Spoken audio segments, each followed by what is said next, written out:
जय हिंद दोस्तों, welcome back to the pre secure of smart IAS foundation. आज के अगस्त 21 प्री सिक्योर में हम लोग इन टॉपिक्स से रिलेटेड करंट अफेयर्स के एमसीक्यू करेंगे, प्रीलिम्स और मेंस दोनों को ध्यान में रखकर। ठीक है, सो इन टॉपिक्स को एक बार हम ब्रीफली डिस्कस कर लें, क्या क्या आज के प्री सिक्योर में हमारा एजेंडा रहेगा आज के सेशन में। सो पहला एजेंडा हमारा है, पहला टॉपिक है Dibru Saikhowa national park. Yes, Dibru Saikhowa national park of Assam, this is mentioned in the news. तो हम इस डिब्रू साइखोवा नेशनल पार्क के लोकेशन को डिस्कस करेंगे। इस डिब्रू साइखोवा नेशनल पार्क की क्या रेलेवेंस है, क्या ये यूनेस्को के किसी वर्ल्ड हेरिटेज साइट का पार्ट होता है या यूनेस्को के अलावा बाकी किसी और ऑर्गेनाइजेशन से प्रोटेक्टेड है, स्पेशल कैटेगरी मिला हुआ है वगैरह वगैरह। इसमें कौन सा फ्लोरा है, क्या फौना मिलता है। सिविल सर्विसेज को ऐसे भी क्वेश्चंस पूछने की आदत है कि इन पार्क से कौन से रिवर्स फ्लो होती हैं। सो जो बेसिक डिटेल्स हमें सिविल सर्विसेज के लिए चाहिए वो हम इस टॉपिक में डिस्कस करेंगे। ठीक है, next topic is mount Elbrus. Mount Elbrus it is mentioned in the news. तो यहाँ पे दो चीज तो हमें करना है, एक तो हमें वर्ल्ड मैप में इसका लोकेशन देखना है और माउंट एल्ब्रस से रिलेटेड जो बेसिक डिटेल्स है वो चेक करेंगे। और एक बड़ी अच्छी प्राउड की बात है कि इस माउंट एल्ब्रस पे जो समिट है उस समिट को कंप्लीट किया है हमारे ही एक प्यारे भारतवासी जो अरुणाचल प्रदेश से बिलोंग करते हैं। So this is not just a pride moment, proud moment for Arunachal but for entire India कि एक इंडियन ने, एक भारतीय ने mount Elbrus summit successfully achieve किया है। सो ये दोनों चीज याद रखना है हमें।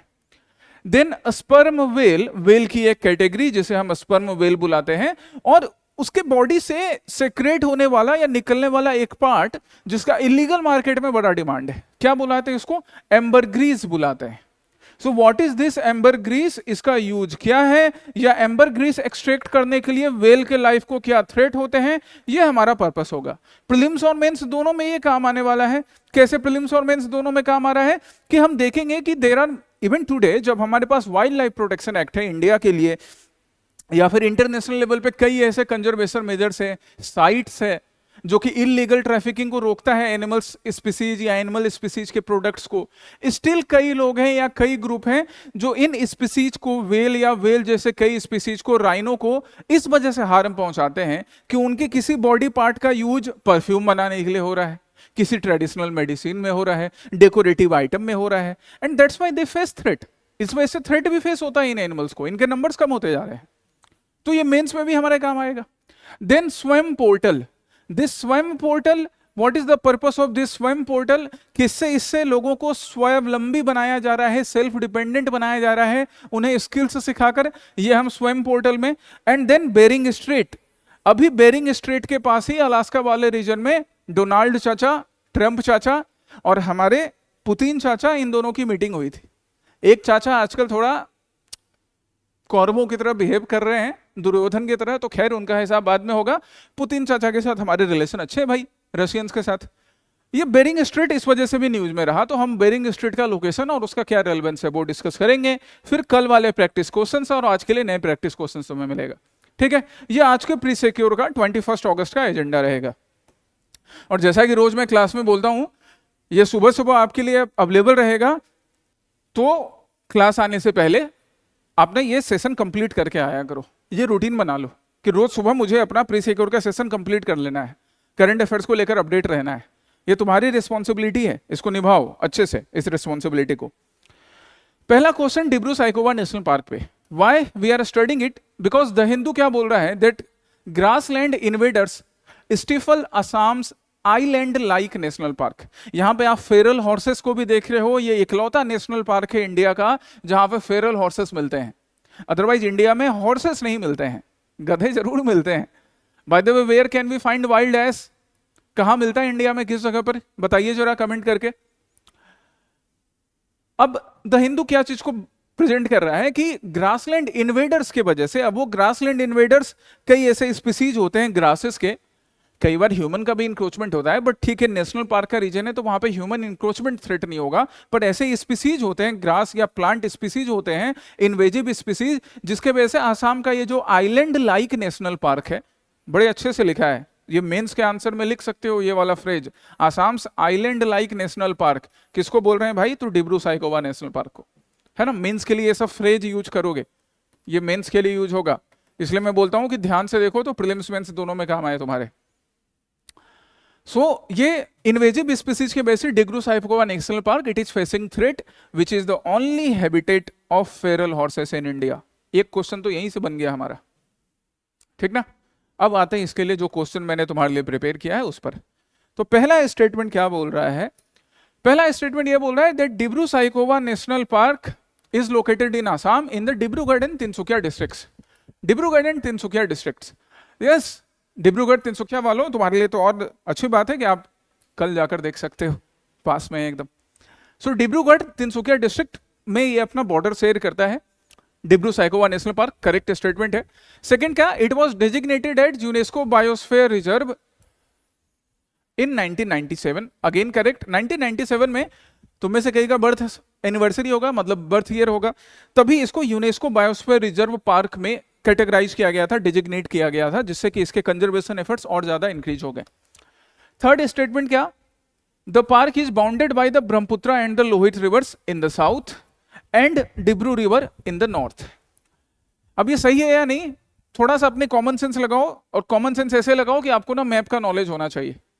मैं हमेशा बोलता हूं कि अपने घर में ऋतिक रोशन और कैटरीना कैफ का फोटो लगाकर अगर रखे हो, या जिसका भी लगाकर रखे हो, वो हटाओ और मैप चिपकाओ वहां पर, ठीक है। और रोज मैप को ना एक बार कम से कम आरती ही दिखा लीजिए, इसी बहाने मैप याद हो जाए। वैसे मैप वर्क करना जरूरी है क्लास में, बट अगर आरती भी दिखाओगे तो धीरे धीरे याद हो जाएंगे।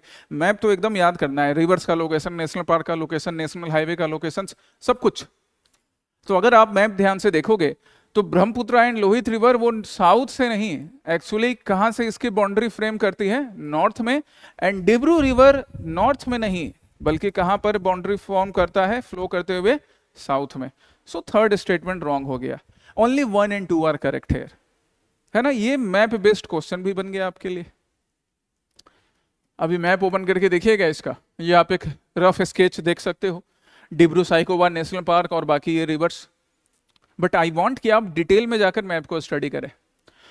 बाकी अब डिब्रू साहिबकोवा नेशनल पार्क के इंपॉर्टेंट डिटेल्स की हम अगर बात करें तो डिब्रू साहिबकोवा नेशनल पार्क आसाम में सिचुएटेड, डिब्रूगढ़ तिनसुकिया डिस्ट्रिक्ट के साथ अपनी बॉर्डर शेयर करता है, यूनेस्को बायोस्फीयर रिजर्व का भी पार्ट है सिंस 1997। ये बेसिक डिटेल्स याद रखिएगा, ये प्रीलिम्स के लिए बड़े इंपॉर्टेंट होते हैं।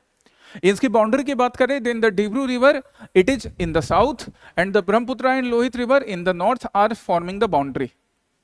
कैसा क्लाइमेट है, कैसा वेजिटेशन है, तो moist mixed semi evergreen forest जो कि इस रीजन में मिलते हैं, या मॉइस्ट डेसिडियस फॉरेस्ट, और साथ ही साथ ग्रासलैंड, क्योंकि इसी ग्रासलैंड में तो इन्वेजिव ग्रास स्पीसीज या इन्वेसिव स्पीसीज की हम बात कर रहे थे।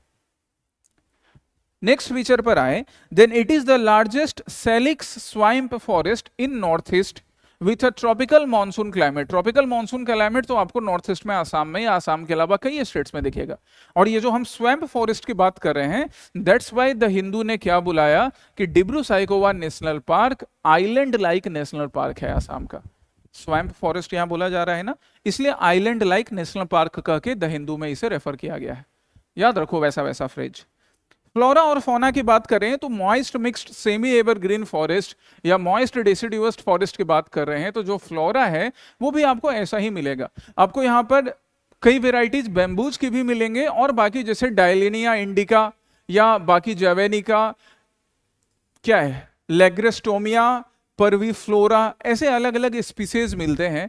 इनका अगर आपको पिक्चर देखना है, देन ये टर्म को यहां से उठाओ, गूगल पे डालो, इमेज देख लो कौन से स्पीसीज की बात कर रहे हैं। फौना पर आते हैं, then obviously we have tigers, elephant, leopards, jungle cat, bears, एसएमएस मैसेक और मकाऊ, डॉल्फिन, ये सारी चीजें भी यहां मिलेंगी, ये डिफरेंट स्पीसीज भी। And the most special thing that the only location, only habitat for feral horses in India, only natural या फिर in situ conservation का location feral horses का इंडिया में यही है डिब्रू साहिबकोवा नेशनल पार्क में। इसके अलावा सिंस नेशनल पार्क है और स्वैम्प लाइक फॉर्मेशन होता है, या आप आइलैंड लाइक नेशनल पार्क बुला रहे हो, तो ये ना बर्ड्स के लिए भी एक इंपॉर्टेंट माइग्रेटरी पॉइंट बन जाता है। माइग्रेटरी बर्ड्स का एक स्पेशल पॉइंट बन जाता है। माइग्रेटरी बर्ड्स अलग अलग रीजन से आकर यहाँ पर रुकते हैं। That's why it is also identified as important bird area. Important bird area के रूप में भी आइडेंटिफाई किया जाता है। Around 400 different bird species can be located here. जिनमें से ग्रेट एडजुटेंट स्टॉर्क भी है। ग्रेट एडजुटेंट स्टॉर्क को लेकर भी मैंने तुम्हारे साथ पहले डिस्कस करा है। And there is a very famous woman, a famous lady who has worked for the conservation of great adjutant stork. क्या बुलाते हैं उसे लोकल लैंग्वेज में? हड़गिल्ला। बताना उसके बारे में, हम किन लेडी की बात करें उनके बारे में भी, वो पहले मैंने तुम्हें पढ़ाया है। नेक्स्ट हो गया हमारा क्या? Mount Elbrus. Now why this is in news? Because a person from Arunachal Pradesh has submitted mount Elbrus, highest peak in Europe. Europe का जो हाईएस्ट पीक है माउंट एल्ब्रस, आप देख सकते हो रसिया में पड़ता है, ऑब्वियसली यूरोपियन पार्ट। इस हाईएस्ट पीक को समिट अभी किसने कंप्लीट किया है? एक अरुणाचली पर्सन ने। You can look at the name of this person, right, who has completed it. काबा खियानो, a mountaineer from Arunachal Pradesh, India, he climbed Mount Elbrus, the highest peak in Europe. So that's a proud moment for us. ये हमारे लिए एक बड़ा proud moment की बात है। अब हम माउंट एल्ब्रस पर आते हैं। सो पहला स्टेटमेंट क्या माउंट एल्ब्रस के बारे में, आप ये नाम भी याद रखिए, ये ना प्रीलिम्स में स्पेशली अगर आप अरुणाचल पीसीएस या अरुणाचल में कोई एग्जाम दे रहे हो, या आसाम में भी आप एडीआरई जैसे एग्जामिनेशंस या एसएससी बैंकिंग जैसे एग्जामिनेशंस दे रहे हो, तो वहां भी ऐसे वन लाइनर क्वेश्चन भी पूछे जा सकते हैं, इसलिए याद रखिएगा। ये मैप है, इस मैप पर आएंगे अभी हम, माउंट एल्ब्रस का लोकेशन देखेंगे डिटेल में।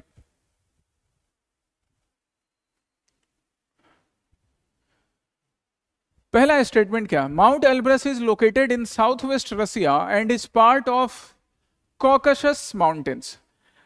Mount Elbrus south west Russia में है और कॉकसस माउंटेन का, कॉकसस माउंटेन रेंज जो है, कॉकसस माउंटेन्स जो है उसका पार्ट है।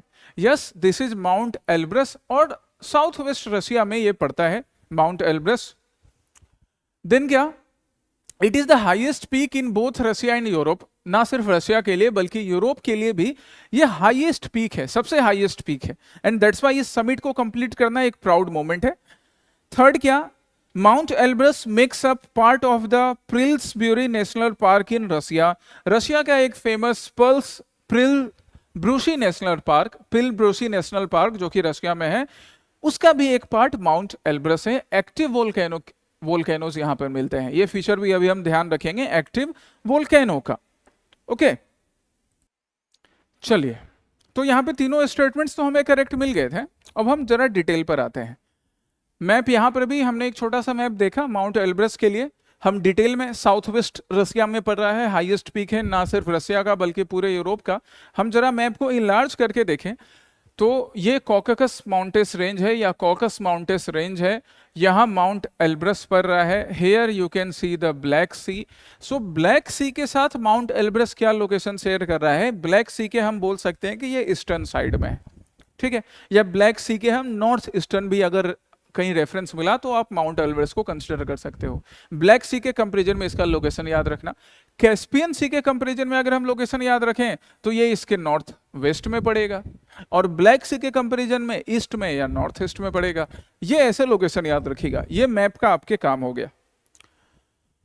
बाकी हम माउंट एल्ब्रस के अदर इंपॉर्टेंट फीचर्स देखें तो कॉकस माउंटेन्स का पार्ट है, साउथ वेस्ट रशिया में मिलता है, ये हम देख चुके हैं। फॉर्मेशन इसका कैसे होता है? तो माउंट एल्ब्रस जो कि कॉकस माउंटेन का पार्ट है, it was form due to the northward collision of the Arabian plate with the Eurasian plate.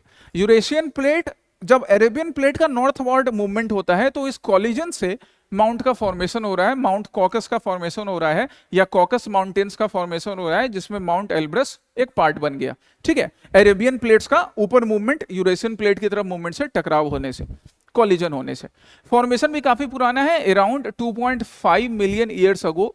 ये सब फीचर्स ना फिजिकल ज्योग्राफी के लिए याद रखिए, फिजिकल ज्योग्राफी काम आएगा आपके फिजिकल ज्योग्राफी के लिए। रसिया का हाईएस्ट पॉइंट तो है ही, साथ ही साथ यूरोप का भी हाईएस्ट पीक, हाईएस्ट पॉइंट माना जाता है, राइट। रसिया में हम जिस नेशनल पार्क की बात कर रहे थे, प्रिल्सब्रूशी नेशनल पार्क। अब प्रिल्सब्रूशी नेशनल पार्क ये अलग से भी, मान लो कभी क्वेश्चन में आया दैट मैच द फॉलोइंग का क्वेश्चन आया जिसमें एक नेशनल पार्क दे दिया गया प्रिल्सब्रूशी नेशनल पार्क, आप उसको किससे मैच करोगे? रसिया से मैच करोगे। और एक तुम्हारे लिए होमवर्क, क्या अभी गूगल पे जाके सर्च करोगे प्रिल्सब्रूशी नेशनल पार्क, एक बार सर्च करके इसके बारे में पढ़ लेना कि ये प्रिल्सब्रूशी नेशनल पार्क की स्पेसिफिकेशन क्या है, कौन से रिवर्स है या कौन सा फ्लोरा फोना यहाँ मिलता है। हम अब समिट पर आते हैं। तो it is one of the 7 summits of the world, world के 7 समिट्स में से एक है। एज वेल एज इनएक्टिव, अच्छा, mount Elbrus is an inactive volcano that consist of 2 principal summits, 2 principal summits भी है यहाँ पर, which are dormant volcanic domes. कभी कभी यहाँ पर आपको वोल्केनिक इरप्शन दिखेगा, डोरमेंट स्टेज में है बट कभी कभी दिख सकता है। Major glaciers, then Bolshoi, Azau and Irik glaciers. ये डिटेल्स ना अभी रटने नहीं बैठना, इनको रिवाइज कर लेना आप बाद में। इसलिए रिवाइज कर लेना क्योंकि प्रीलिम्स में यूपीएससी और बाकी स्टेट पीसीएस भी, जितने भी स्टेट पीसीएस हैं, उनकी आदत होती है ऐसे ना अनसुने नाम पूछ लेने का। इसलिए जब तुम रिवाइज करते रहोगे ना तो ये तुम्हारे दिमाग में रहेगा कि अच्छा रसिया की बात हो रही है, रसिया की बात हो रही है। सो आप क्वेश्चन बना पाओगे प्रीलिम्स के लिए, इसलिए यहां पे मेंशन भी किया जाता है तुम्हारे लिए, तुमको रटवाने के लिए नहीं। मेजर रिवर्स की बात करें, कौन सी रिवर्स फ्लो हो रही है, तो बक्सान रिवर, मालका, कुबान रिवर्स, ये सारे रिवर्स आपको इस लोकेशन में मिलेंगे। माउंटेन समिट की बात है तो मेरे लिए तुम्हारा एक सजेशन है ना, एक बड़ी अच्छी डॉक्यूमेंट्री है जो मैं अभी तुम्हें सजेस्ट कर रहा हूं, हो सकता है तुमने पहले देखा हो, the Dawn Wall. I would suggest कि तुम लोग इस डॉक्यूमेंट्री मूवी को देखो, बहुत अच्छी मूवी है। You would find many new things, काफी इंस्पिरेशनल मोटिवेशनल स्टोरीज हैं, रियल स्टोरीज हैं, पूरी तरह से रियल स्टोरीज, पिक्चराइजेशन भी बढ़िया है। और एक और है 14 पीक्स। 14 पीक्स एक एशियन पर्सन के बारे में है, नेपाल से बिलोंग करते हैं, जिन्होंने सारे 14 पीक्स समिट बहुत कम समय में सक्सेसफुली कंप्लीट किया है। So I would suggest you whenever you have time then watch this 2 documentaries. Documentary movies हैं ये दोनों, आपको डिफरेंट ओटीटी प्लेटफॉर्म पे मिल जाएगा। नेक्स्ट है एम्बर ग्रीस। एम्बर ग्रीस के बारे में मैंने तुम्हें बताया कि स्पर्म वेल से रिलेटेड है। द हिंदू भी बोल रहा है that Ahmedabad rural police seize ambergris worth rupees 2.97 crore. सोचो कितना इसका वैल्यू है ब्लैक मार्केट में, फ्रॉम 2 पीपल जो कि इसकी स्मगलिंग कर रहे थे। अब यहां पे आप पिक्चर देखो, दिस इज स्पर्म वेल, ये स्पर्म वेल का पिक्चर है। स्पर्म वेल के पिक्चर से ज्यादा यहां ध्यान दीजिए, IUCN स्टेटस क्या है। IUCN स्टेटस VU मतलब वल्नरेबल, मतलब थ्रेटन्ड कैटेगरी में है और वल्नरेबल है, राइट। क्यों स्पर्म वेल वल्नरेबल है? इसके बॉडी के बाकी पार्ट्स के साथ साथ इसके इनर गट से कुछ सेक्रेशन होता है, एंड ऐसा बिलीफ है कि उस सेक्रेशन से ना बड़े अच्छे क्वालिटी का परफ्यूम या डीओ बनाया जाता है। तो बहुत ही महंगे क्वालिटी का परफ्यूम अगर तुम यूज कर रहे हो, वो हो सकता है किसी के उल्टी से बना हुआ है, उल्टी करने से, हाँ उल्टी करने से भी बनता है। ये स्पर्म वेल जो उल्टी करती है ना, उसी उल्टी से वो परफ्यूम बनाया जाता है। तो नेचुरली उल्टी किया तो वो तो फ्लोट हो रहा है, कई लोग जानबूझ के किल कर देते हैं कि इसके बॉडी से ग्लैंड निकाला जाए जहां उल्टी का फॉर्मेशन हो रहा है, वोमिट का फॉर्मेशन हो रहा है, और उससे परफ्यूम बनाया जा रहा है। परफ्यूम यूज करना बंद नहीं कर देना, बस मैंने तुम्हें बताया कि ऐसा कोई भी प्रोडक्ट ना यूज करें, ठीक है। चलिए पहला कंडीशन क्या, पहला स्टेटमेंट क्या, ambergris is a waxy substance produced in the digestive system of sperm whales, जिसका IUCN कैटेगरी क्या है, स्पर्म वेल का वल्नरेबल। बिल्कुल सही है, एम्बर ग्रीस जो है वो एक वैक्सी सब्सटेंस, ऐसे चिपचिपा सा सब्सटेंस होता है जो कि डाइजेस्टिव सिस्टम में क्रिएट होता है, दैट्स व्हाई प्यूक के फॉर्म में, उल्टी के फॉर्म में, वोमिट के फॉर्म में बाहर आ जाता है। It is highly valued in the perfume industry, देख रहे हो, and also used in traditional medicine. कई जगहों पर ट्रेडिशनल मेडिसिन के लिए या परफ्यूम बनाने के लिए इसका यूज किया जाता है, इसलिए 2.97 करोड़ या जितने भी करोड़ का था उतना था महंगा, correct. Third, the possession and trade of ambergris are legal in India under certain condition. क्यों सर्टेन कंडीशन में इंडिया में लीगल होगा? इंडिया में हम लोग यूज करते हैं ना फॉग, इंडिया में क्या चल रहा है, फॉग चल रहा है, फॉग चले या जो भी चले, जो भी तुम चलाओ, बट एम्बर ग्रीस परफ्यूम नहीं यूज करने का है ना, वेल्स को मारना नहीं है। So 1 and 2 are correct only, 1 and 2 ही करेक्ट हुए। इंडिया में तो वाइल्ड लाइफ प्रोटेक्शन एक्ट है भाई, जब अहमदाबाद में अरेस्ट किया जा रहा है तो फिर इंडिया में अलाउड क्यों होगा, ठीक है। इसलिए न्यूज़पेपर की क्लिपिंग्स भी आपको पढ़नी जरूरी है, इसलिए हम लोग यहाँ पे न्यूज़पेपर की क्लिपिंग्स भी अटैच कर देते हैं आपके लिए। चलो सो हमने देख लिया वेल वॉमिट, वेल वॉमिट ही होता है, प्यूक उल्टी। अरे बार बार मैं इसलिए बोल रहा हूं क्योंकि तुमको अपनी उल्टी से प्रॉब्लम है भाई, तो तुम वेल की उल्टी काहे ही अपने बॉडी में लगा लोगे परफ्यूम के फॉर्म में, है ना, फॉग लगा लो या कुछ और लगा लो। स्पर्म वेल के डाइजेस्टिव सिस्टम में मिलता है।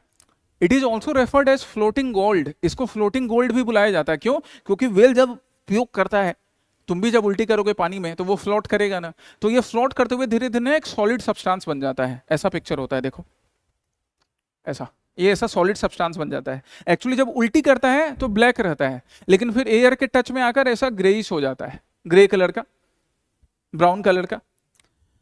अब इतनी वैल्यू क्यों है? क्योंकि इससे परफ्यूम बनाए जाते हैं हाई क्वालिटी वाले, है ना, जो आपके फिल्मी स्टार्स वगैरह लगाते होंगे, फर्जी के स्टार्स। एंड साथ ही साथ कई रीजन्स में स्पाइस के फॉर्म में भी यूज हो रहा है। ये देखिए, मसाले में भी आप वेल के उल्टी खा रहे हो, ट्रेडिशनल मेडिसिन में भी। क्या चल रहा है दुनिया में? एंड जहां तक इसके हम बैन की बात करें तो ये यूएसए, ऑस्ट्रेलिया, इंडिया, इन सब में बैन है। इंडिया में specifically prohibited under the wild life protection act. Wild life protection act के according it is completely prohibited in India. ऐसे किसी भी प्रोडक्ट को, चाहे वो राइनो हॉर्न की बात करें या स्पर्म वेल के प्यूक, वोमिट, उल्टी की बात करें, ये सब कुछ बैंड है। ये वेल के इंटेस्टाइन में फॉर्म हो रहा है, जब बाहर निकलता है तो थोड़ा ब्लैक स्टिकी काइंड ऑफ होता है, लेकिन सन और एयर के टच में आने से धीरे धीरे ग्रे हो जाता है, जैसा आप देख सकते हो। लार्ज साइज के भी होते हैं, क्योंकि इतना बड़ा वेल है, उल्टी करेगा तो ज्यादा करेगा। चलिए नेक्स्ट क्वेश्चन पर आते हैं। वेल की उल्टी को रहने देते हैं, नहीं तो तुम लोग उल्टी करना शुरू कर दोगे। स्वयं पोर्टल, स्वयं portal, ministry of education offers, newspaper की क्लिपिंग के अकॉर्डिंग, और न्यूज़पेपर की क्लिपिंग भी ध्यान से देखना है ना, कई चीज हमको यहां से मालूम पड़ जाएगी। जैसे पहली चीज क्या मालूम पड़ी कि भाई मिनिस्ट्री ऑफ एजुकेशन इस स्वयं पोर्टल के लिए रिस्पॉन्सिबल है। Offers 5 free AI courses on स्वयं पोर्टल्स। मिनिस्ट्री ऑफ एजुकेशन, तुमको भी अगर एआई बेस्ड कोर्सेज करना है ना गाई, आपको एआई के लिए कोर्स करना है या आपको बाकी इमर्जिंग टेक्नोलॉजी सीखना है, आप स्वयं पोर्टल पर जा सकते हो। गूगल पर जाकर स्वयं पोर्टल स्वयं पोर्टल टाइप करिए, आप वहां पर जाके कई कोर्सेस एक्सेस कर सकते हैं। That is open to all, हर इंडियन रेसिडेंट के लिए, सिटीजन के लिए ओपन है, जाके सीखिए, है ना। बस एक बेसिक रजिस्ट्रेशन प्रोसेस होगा। आ जाइए अब यहाँ पे, पहला स्टेटमेंट क्या, Swayam is India's MOOC MOOCs platform launched by the ministry of education in 2017। यह स्वयं पोर्टल को 2017 में मिनिस्ट्री ऑफ एजुकेशन लॉन्च करता है। किस पर्पस के साथ? कि इंडिया में स्किल्स एनहेंसमेंट करवाया जाए, स्पेशली उन कैटेगरी के लोगों के लिए जो शायद कभी फाइनेंशियल चैलेंजेस के वजह से या फिर ज्योग्राफिकल चैलेंजेस के वजह से जिन तक अपकमिंग लेटेस्ट स्किल्स जो है, लेटेस्ट टेक्नोलॉजी है, उन तक नहीं पहुंच पाती है, उनका स्किल एनहेंसमेंट नहीं हो पाता है, उनके लिए। सेकेंड क्या, it aims to provide access to courses from class 9 to post graduation. Class 9 से पोस्ट ग्रेजुएशन वाले लोगों को इंफॉर्मेशन प्रोवाइड करना, डिजिटल डिवाइड को कम करने के लिए एक ब्रिज का काम करना। और घबराना नहीं, तुम पोस्ट ग्रेजुएशन नहीं हो फिर भी एक्सेस कर पाओगे। इन सब के लिए ये सर्विसेज प्रोवाइड करने का काम स्वयं पोर्टल करेगा। नेक्स्ट क्या, Swayam is an international platform. International platform है, developed in collaboration with UNESCO. ये नहीं है, ये पूरी तरह से ना इंटरनेशनल प्लेटफॉर्म है obviously, but it is indigenous. ये इंडिजीनियस है, ये इंडिया ने स्वयं डेवलप किया है, इंडिया के लोगों को स्वावलंबी, सेल्फ डिपेंडेंट बनाने के लिए। इंडिजीनियस है, थर्ड इज रॉन्ग। आंसर हमारा फिर से 1 और 2 ओनली होगा। आओ अब बाकी डिटेल देखते हैं स्वयं पोर्टल के। थोड़ा जल पी लेते हैं। जल, नीर, नीर माने जल।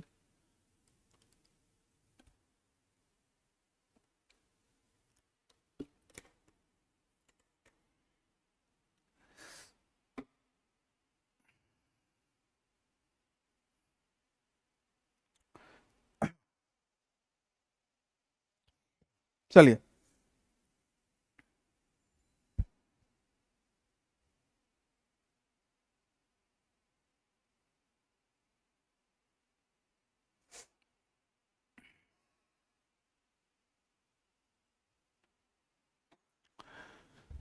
ये स्वयं पोर्टल का स्क्रीनशॉट है। आप देख सकते हो यहाँ पे अलग अलग कोर्सेस, आर्किटेक्चर एंड प्लानिंग के लिए भी, डिजाइन के लिए भी, इंजीनियरिंग टेक्नोलॉजी के लिए, health science, humanities, law, management course, robotics, हर चीज के लिए अवेलेबल है। मतलब जो भी फैसिलिटीज हैं you can access it and everything is freely available, है ना। मैथ्स एंड साइंस के लिए भी, तो तुम लोग भी जो मेरे एस्पिरेंट हैं, स्टूडेंट्स हैं, वो भी एक्सेस कर सकते हैं। डिटेल्स की बात करें देन ऑब्वियसली स्वयं portal is developed by ministry of education, indigenous initiative है। अच्छा, मूक की बात थी तो मासिव ओपन ऑनलाइन कोर्सेज को मूक बोला जाता है, मासिव ओपन ऑनलाइन कोर्स। मूक का एक मतलब होता है कि जो बोल नहीं पाते हैं, बट यहाँ पे मूक उसके अपोजिट है। कि जो बोल नहीं पाते हैं या जिन तक स्किल्स नहीं पहुंचा था, हम उनको बोलने की शक्ति देंगे स्किल्स प्रोवाइड करके। मासिव ओपन ऑनलाइन कोर्स यहाँ पे मूक हो गया। डिजिटल डिवाइड का काम, जो डिजिटल डिवाइड है उसको ब्रिज करने का काम कर रहा है, ये तुम्हें मैंने बताया ही। इंडिजीनियसली डेवलप किया गया है एक आईटी प्लेटफॉर्म, क्लास 9 से लेके पोस्ट ग्रेजुएशन से रिलेटेड जो भी कोर्सेज हैं वो anyone anywhere at any time access कर सकता है और कंप्लीटली फ्री ऑफ कॉस्ट है। सो तुम भी एक्सेस कर सकते हो, है ना, किसी भी टाइम इस चीज को आप एक्सेस कर सकते हैं। ये आप देख सकते हैं स्वयं पोर्टल एक बड़ा अच्छा इनिशिएटिव है। मल्टीपल लैंग्वेज में भी कोर्सेस अवेलेबल होते हैं, so just go and watch. ये स्वयं प्लस का भी एक पार्ट है, स्वयं को जिसे 2017 में लॉन्च किया गया था, 2017 में। अब ये स्वयं प्लस के नाम से आपके पास है, इसमें कई और नई चीजें इंट्रोड्यूस की गई हैं स्वयं प्लस में। तो अब हम स्वयं प्लस की बात करें, देन स्वयं प्लस जो स्वयं का एक एनहेंसमेंट हो गया, it offers courses developed collaboratively with the industry experts. Industry experts के साथ college going students and life long learners के लिए। मतलब मेरा भी मन कर रहा है कि मैं कल स्वयं पोर्टल से जाकर कुछ चीजें नया सीखना शुरू करूं। सीखने का कभी अंत नहीं होता है ना। हम सबके आदर्श एपीजे अब्दुल कलाम साहब भी ये बोलते थे कि सीखने की कोई अंत नहीं है। तो हर किसी के लिए ये एक्सेसिबल है, तुम भी सीख सकते हो। जो भी अपकमिंग स्किल्स हैं, जो इंडस्ट्री आपको एक्सपर्ट के थ्रू मिलता है, manufacturing, computer science, AI management, ये सारी चीजें आप देख सकते हैं। एआई इनेबल्ड गाइडेंस है, सीख सकते हैं। इस स्वयं पोर्टल को ऑपरेट करने की जिम्मेदारी किसको दी गई है? आईआईटी मद्रास को दी गई है। ये एक प्रीलिम्स स्पेसिफिक पॉइंट है जो एग्जाम में काम आएगा, इसको याद रखिएगा, ठीक है। अब हम नेक्स्ट क्वेश्चन पर चलते हैं। नेक्स्ट क्वेश्चन है हमारा क्या? नेक्स्ट क्वेश्चन रिलेटेड है बेरिंग स्ट्रेट से। जरा पहले इस न्यूज़पेपर क्लिपिंग को ध्यान दो। इकोनॉमिक टाइम्स यहां पे क्या बोल रहा है? Betrayal, outrage erupts as Trump reportedly makes secret Alaska natural resource offer to Putin।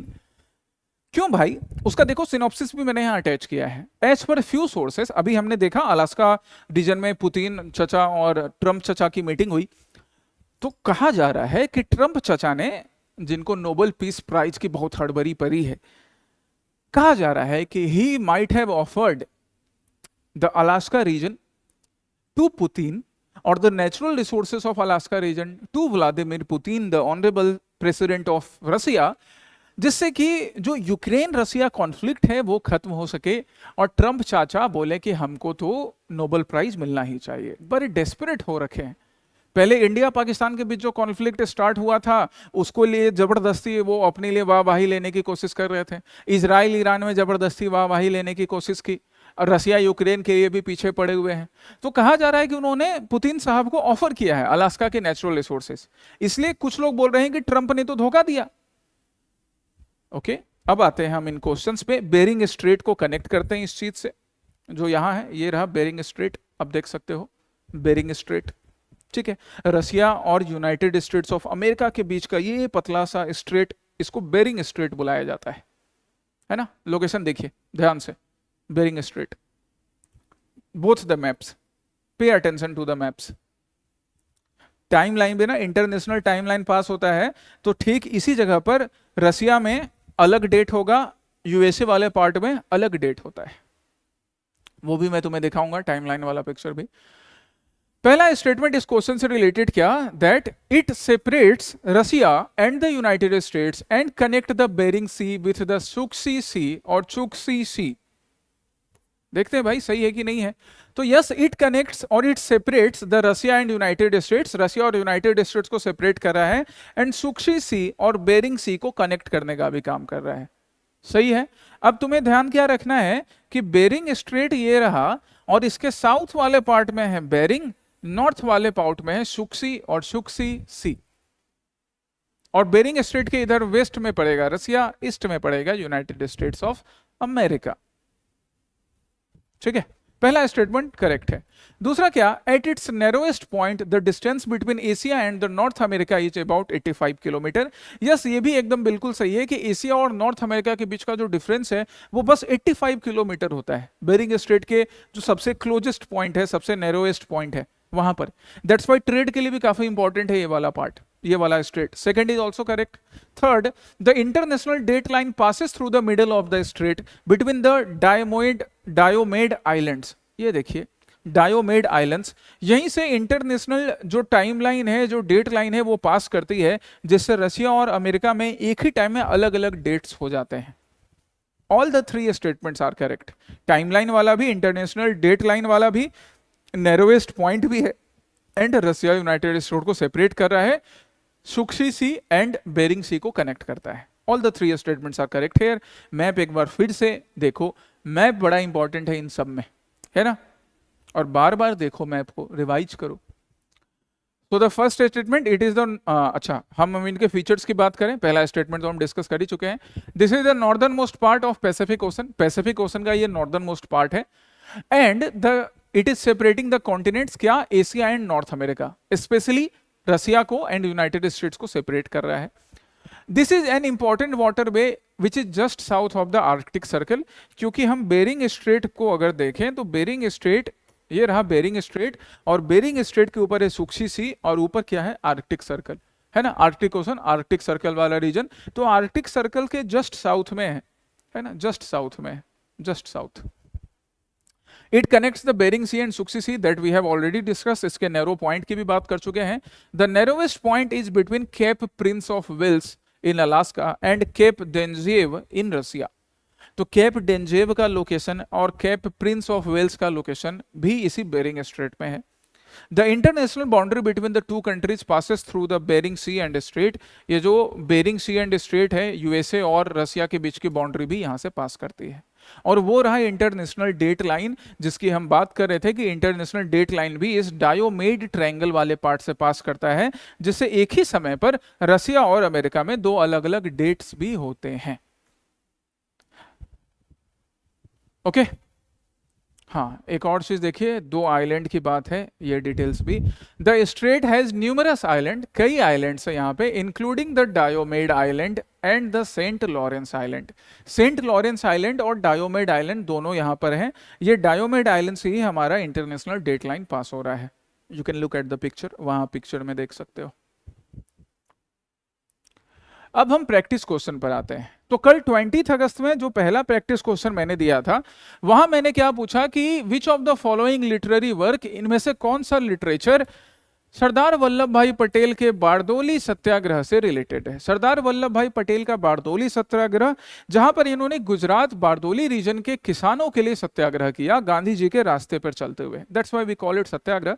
और इन्होंने यहाँ पे विमेन को बारदोली तालुका या बारदोली रीजन, गुजरात की जो विमेन थी, उनको फोर्स के रूप में यूज किया। वो सोशल कोहेजन की फोर्स थी, सोशल यूनिटी की फोर्सेस थी जो सोसाइटी को कनेक्ट कर रही थी। और वल्लभ भाई पटेल की लीडरशिप में, specially the women of Bardoli Gujarat, they lead it, और सक्सेसफुल भी रहता है। इसी से इंप्रेस होकर विमेन ऑफ बारदोली ने वल्लभ भाई पटेल को अपना मुखिया बुलाया, या स्पेसिफिकली क्या बुलाया, सरदार। फिर गांधी जी ने इस टाइटल से जब वल्लभ भाई पटेल को बुलाया तो उनका सरदार नाम पॉपुलर हो गया। इसलिए हम इन्हें आदर के साथ सरदार वल्लभ भाई पटेल, द आयरन मैन, लौह पुरुष ऑफ इंडिया बुलाते हैं। ठीक है, चलिए अब इनके इस सत्याग्रह से कौन सा टेक्स्ट इंस्पायर्ड है, तो आंसर है विजय संदेश बाई रामधारी सिंह दिनकर। रामधारी सिंह दिनकर जी, रामधारी सिंह दिनकर, जिनकी कई फेमस कंपोजिशन है, जिसमें एक है विजय संदेश, जो बारदोली सत्याग्रह से इंस्पायर्ड है। इनके सबसे फेमस कंपोजिशन और सबसे बढ़िया कंपोजिशन जो मुझे लगती है वो है रश्मि रथी। कभी पढ़िएगा आप इसको, रश्मि रथी को, है ना। लेंथ वाइज देखे तो पतली सी किताब है, but one of the best poetic text जो आप कभी पढ़ सकते हो। रश्मि रथी रामधारी सिंह दिनकर की ही। तो आंसर तो हमारा हो गया विजय संदेश, ये बारदोली सत्याग्रह से इंस्पायर्ड है। दूसरा था आनंद मठ, ये बंकिम चंद्र चटर्जी जी ने लिखा आनंद मठ। ठीक है, सन्यासी रिवेलियन को रिप्रेजेंट करता है। हमारा नेशनल सॉन्ग जो है वंदे मातरम, यहीं से लिया गया है, आनंद मठ से। नमक का दरोगा, नमक का दरोगा के राइटर कौन है, मुंशी प्रेमचंद जी, फूस की रात के राइटर हैं, नमक के दरोगा के राइटर हैं। नमक के दरोगा में इन्होंने करप्शन को बड़े अच्छे से दिखाया था। पूछ की रात में इन्होंने गरीब जनता क्या फील करती है उसको दिखाया था। सो मुंशी प्रेमचंद की गबन है, गबन भी आप पढ़ सकते हो। तो ऐसे कई हैं मुंशी प्रेमचंद की राइटिंग्स, काफ़ी मुंशी प्रेमचंद की राइटिंग जो है काफ़ी रियलिस्टिक राइटिंग है, जो समाज को एक आईना दिखाती है कि समाज में क्या चल रहा था। दूसरा क्वेश्चन था कल के प्रैक्टिस क्वेश्चन में, सस्टेनेबल एविएशन फ्यूल। मतलब यहाँ पे हम लोग एविएशन फ्यूल की बात कर रहे हैं, लेकिन ये एविएशन फ्यूल कैसा, सस्टेनेबल, मतलब इससे कार्बन एमिशन जो है वो कार्बन एमिशन कम से कम होगा, ऐसा ही एफर्ट दिया जा रहा है कार्बन एमिशन को कम करने का, सस्टेनेबल फ्यूल बुला रहे हैं, है ना। सो पहला स्टेटमेंट क्या, it is a biofuel that is produced from sustainable live stocks, feed stocks. Yes, correct. Sustainable feed stocks से ही इस बायोफ्यूल को बनाया जाता है। साथ ही ये ध्यान रखा जाता है कि जब ये बायोफ्यूल बनाया जा रहा है तो इससे फूड सिक्योरिटी का कोई इशू अराइज नहीं हो। मतलब इसमें हम क्या करते हैं ना, इसमें हम फूड रेसिड्यू को यूज करते हैं, हम इसमें आटा दाल चावल को यूज नहीं करेंगे, फूड रेसिड्यू यूज करेंगे, है ना, गन्ने का रेसिड्यू यूज करेंगे। So that's why the feedstock which is used in the production of this fuel does not compete with food production, cause deforestation और harm biodiversity। ना ही biodiversity को harm पहुंचता है, ना ही deforestation होता है, ना ही food security का issue arise होता है। That's why sustainable है। Both the statements are correct here। दोनों statement correct, ठीक है, sustainable aviation fuel के केस में। अब ये रहा आपके लिए आज का प्रैक्टिस क्वेश्चन। यहां पे मैंने दो स्टेटमेंट दिए हैं, आपको ढूंढना है कि ये दोनों स्टेटमेंट इनमें से किन पर्सनालिटी को, ग्रेट इंडिविजुअल को रेफर किया जा रहा है। और ये सब देखो, ये क्वेश्चन ना तुम्हारे साथ मैं डिस्कस क्यों कर रहा हूं, ऐसा नहीं कि हिस्ट्री की किसी किताब में लिखा है, एक्चुअली में ये न्यूज़पेपर में मेंशन होते हैं, न्यूज़पेपर में भी ऐसे स्टैटिक के पार्ट होते हैं, दैट्स वाई आपको पढ़ना जानना जरूरी है। अभी रिसेंटली 15 अगस्त बीता तो इंडियन एक्सप्रेस, द हिंदू में ऐसे कई आर्टिकल छपे जिनमें इनकी राइटिंग्स थी, इन लोगों की राइटिंग्स, इन्होंने क्या क्या लिखा देश के लिए। एक बड़ी अच्छी शायरी जो मुझे याद आ रही है, अभी 15 अगस्त के टाइम में ही न्यूज़पेपर में छपी थी, related to this period of India. Asrarul Haq साहब की है ना, असरूल हक, नाम थोड़ा मैं अच्छे से नहीं ले पा रहा हूँ, उनकी है।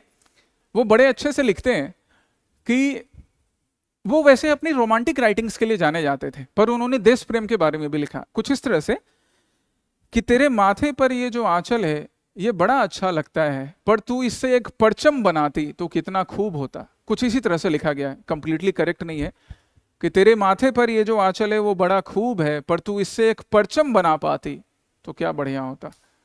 मतलब वो अपील कर रहे हैं विमेन से भी।